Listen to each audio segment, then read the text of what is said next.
My parents' anniversary was coming up. Every year they did something special for us. They worked hard, long hours, always trying to make birthdays, festivals, and little moments feel important. So this year I wanted to do something for them, Em. They love the mountains, quiet roads, cold air, long drives. That's when I planned a surprise. Only me and my younger brother knew about it. No one else. Not mom, not dad. I handled everything myself. I saved the location on my phone and decided I wouldn't tell them where we were going until we reached there. The anniversary fell on a weekend, and early Saturday morning, we packed the car and left. Dad was driving. Mom sat beside him. My brother and I were in the back. Dad kept asking where we were headed, but I just smiled and told him which turns to take. It took hours. Around 6 hours into the drive, the city slowly disappeared. The roads got narrower, trees grew thicker, and the air felt heavier. We were listening to music, singing along, trying to keep the mood light. That's when we saw a tunnel ahead. As our car got close to it, something sudden happened. Huge rocks fell from the mountain right in front of us. Dad slammed the brakes, and the car stopped just in time. If we had been a few seconds faster, we would have crashed straight into them. Everyone went silent. That moment broke the trip. No one wanted to continue. Mom was shaking. Dad looked angry and scared at the same time. After a few minutes, he parked the car to the side and said we were going back. He turned the car around. On the way back, he pointed at a road sign and laughed nervously.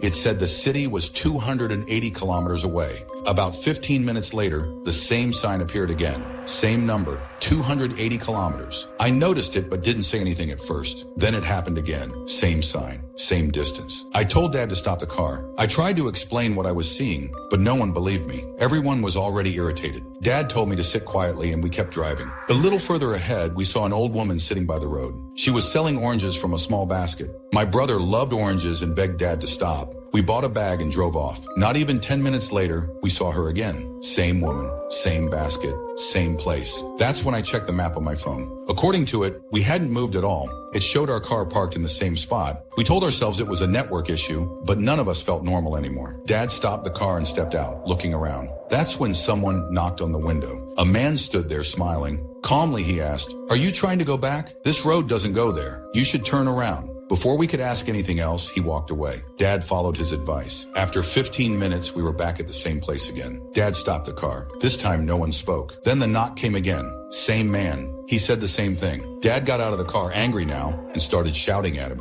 But before he could finish, the man disappeared. Dad got back into the car and drove fast too fast. But no matter which direction we went, we always came back. The old woman, the road. Finally, Dad stopped the car near the woman and got out. We followed him. She had been smiling before. Now she was staring at the ground. Dad called out to her, but she didn't respond. He touched her shoulder. She looked up. Half of her jaw was gone. Blood dripped from her mouth. Dad screamed for us to get in the car and drove blindly, shaking, terrified. A few seconds later, the car crashed into a tree. Then everything went black. When I opened my eyes, we were back in the car parked right in front of the tunnel, like nothing had ever happened. We sat there in silence, trying to understand it. That's when Mom noticed something near her seat, the bag of oranges. They were rotten. We threw them out immediately and drove home without stopping. We never talked about that trip again, but none of us forgot it. And every year when that anniversary comes around, we remember it, not as a celebration, but as the day we were lucky enough to come back.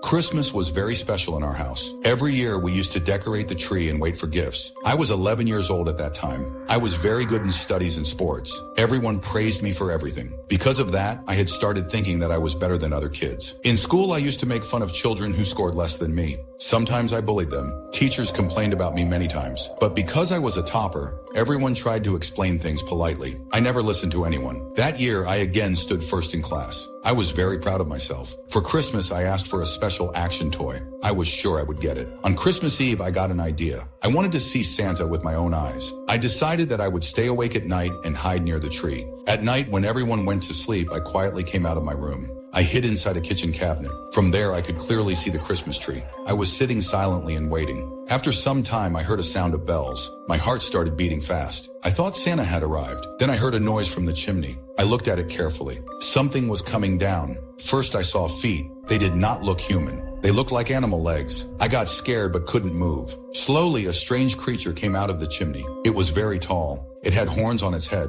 Its face was very scary. It was holding a wooden rod in its hand. I was shocked. Before I could understand anything, I screamed. As soon as I screamed, that creature looked at me. It started running towards me. I came out of the cabinet and ran towards my room. I was screaming loudly, but no one woke up. That creature caught me in the living room and threw me on the floor. It pressed the hot rod on my hand. I felt extreme pain. My body started shaking. I could not control myself. At that moment, I started seeing things. I saw myself bullying other kids. I saw all the bad things I had done. I wanted to say sorry, but I could not speak. After that, I lost consciousness. The next morning, I woke up in a hospital. My hand was bandaged. My parents were sitting beside me. They told me that they found me lying in the living room. There was a burnt piece of wood in my hand. Everyone thought I got burned because of the fireplace. I tried to tell them what really happened that night, but no one believed me. After coming home, I could not sleep properly. I searched about that creature secretly. That is when I learned about it. According to stories, it comes to punish children who hurt others. After that day, I changed myself. I stopped bullying. I started helping others. I thought everything was over. But one night, I again heard the sound of bells. And since that night, I have never been able to sleep peacefully.